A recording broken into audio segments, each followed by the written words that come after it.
Hello বন্ধুরা, কেমন আছো? আজকে আমরা সুইট বাইট মার্কস এর এপিসোড নাম্বার 4 কভার করব।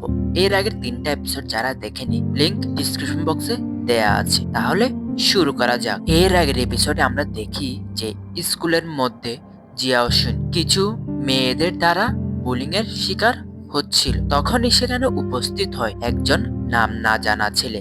বন্ধুরা, ছেলেটির নাম হলো সেননাই, আর ছেলেটি স্কুলের ডিসিপ্লিনারি নামক এক সংগঠনের সদস্য। আর ডিসিপ্লিনারি সংগঠনটা কি সেটিও আমরা ধীরে ধীরে জেনে যাব। যাই হোক, এরপরে সেননাই জিওসিনকে ওই সকল মেয়েদের হাত থেকে রক্ষা করে এবং তাকে একটি আলাদা রুমে নিয়ে আসে। তখনই তাদের মধ্যে কিছু কথোপকথন হয়, যেখানে সেননাই জিওসিনের ব্যাপারে জানতে থাকে।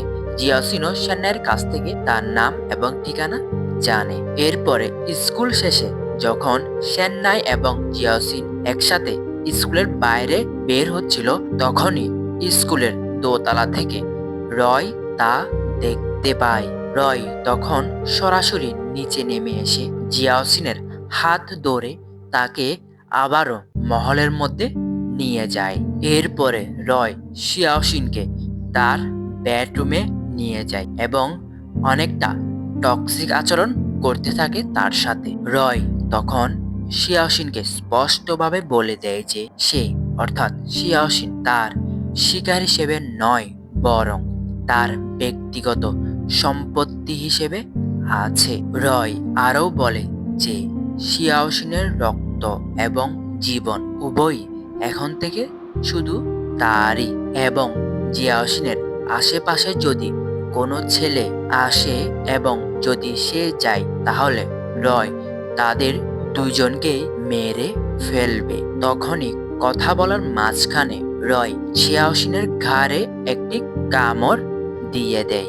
বন্ধুরা, এই কামড়টি মূলত রক্তপান করার জন্য নয়, বরং শিয়াওসিনের উপর তার কর্তৃত্ব স্থাপনের প্রতীক হিসেবে দেখানো হয়েছে। প্রথমের দিকে শিয়াওসিন প্রচন্ড বাধা দিলেও রয় এর সম্মোহনী শক্তির কাছে সে হার মানতে বাধ্য হয়। তবে অদ্ভুতভাবে এই প্রক্রিয়ার মাধ্যমে তাদের মধ্যে এক অদৃশ্য ও যন্ত্রণাদায়ক বন্ধন তৈরি হতে শুরু করে। বন্ধুরা, শিয়াওসিন তার ছোট ভাইকে প্রচন্ড পরিমাণে ভালোবাসে এবং তার ছোট ভাইয়ের নিরাপত্তা তার জন্য অনেক কিছু, যার কারণে সে রয়ের কাছে বারবার মিনতি করে যেন তার ভাইকে কোনো ক্ষতি না করা হয়। রয় তাকে আশ্বস্ত করার চেষ্টা করলেও তার বিনিময়ে সে শিয়াওসিনকে সম্পূর্ণ আনুগত্য দাবি করে। রয় তখন শিয়াওসিনের হাত ধরে তাকে ব্যালকনির মধ্যে নিয়ে যায় এবং রয় শিয়াওসিনের হাত ধরে নাচ করা শুরু করে। তখনই শিয়াওসিনের মনে পড়ে যে তার অতীতের কথাগুলো, কিভাবে ভ্যাম্পায়াররা তার পরিবারকে মেরে ফেলেছিল। সেই কথাগুলো মনে করার সাথে সাথে সে রয়ের হাত ছেড়ে দিয়ে বের হয়ে যায়। উঠানের মাঝখানে পৌঁছাতে না পৌঁছাতে জিয়াওসিনকে একজন লোক পেছন থেকে ডাক দেয়, আর ওই লোকটি ছিল রয়ের বাবা, যার নাম হলো ল্যাডর। রয়ের বাবা জিয়াওসিনকে বলে যে তুমি তাহলে সে মেয়ে। সেটি বলার মাত্রই রয়ের বাবা জিয়াওসিনকে সামনে থেকে একটি ধাক্কা দেয়, আর এখানেই এই এপিসোডটির সমাপ্তি ঘটে।